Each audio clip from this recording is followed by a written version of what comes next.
Bonjour, je m'appelle Mélanie, je suis responsable du Centre de ressources documentaires et d'information de la région Centre-Val de Loire. J'ai toujours été attirée par les livres, la lecture. J'ai hésité à me tourner vers vraiment le métier de bibliothécaire. Et en troisième, le stage que j'ai pu faire a été dans un centre de documentation presse à la République du Centre. Je pense que ma vocation, entre guillemets, elle s'est dessinée petit à petit vers le métier de documentaliste.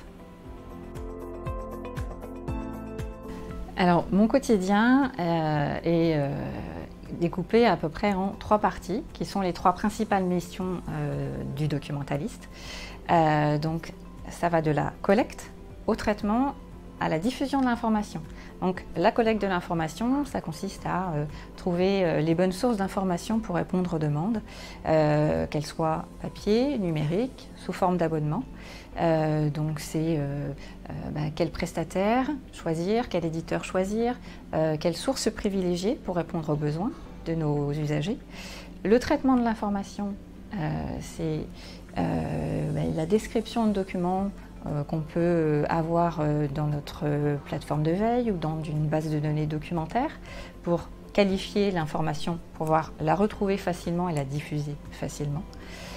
Et troisième phase, c'est diffuser les résultats de nos collectes auprès de nos usagers. Donc sous formes différentes, ça peut être soit une revue de presse qu'on envoie tous les matins, soit un bulletin de veille qu'on envoie à la demande avec une périodicité différente, soit une recherche ponctuelle sur un sujet bien précis qui peut être sur un temps donné plus ou moins long.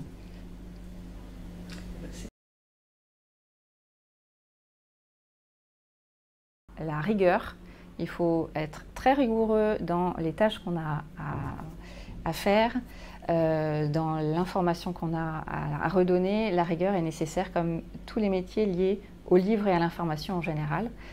La deuxième, c'est la curiosité pour tout ce qui nous entoure. Il faut toujours être ouvert à tous les sujets et à l'actualité surtout pour être au fait de tout ce qui se passe et apporter le meilleur à nos clients, à nos usagers. Et la troisième, c'est un fort intérêt pour l'informatique et tout ce qui est trait aux réseaux sociaux et les nouveautés en matière de numérique. Il faut absolument aujourd'hui avoir cette compétence qui est indispensable à beaucoup de métiers d'ailleurs.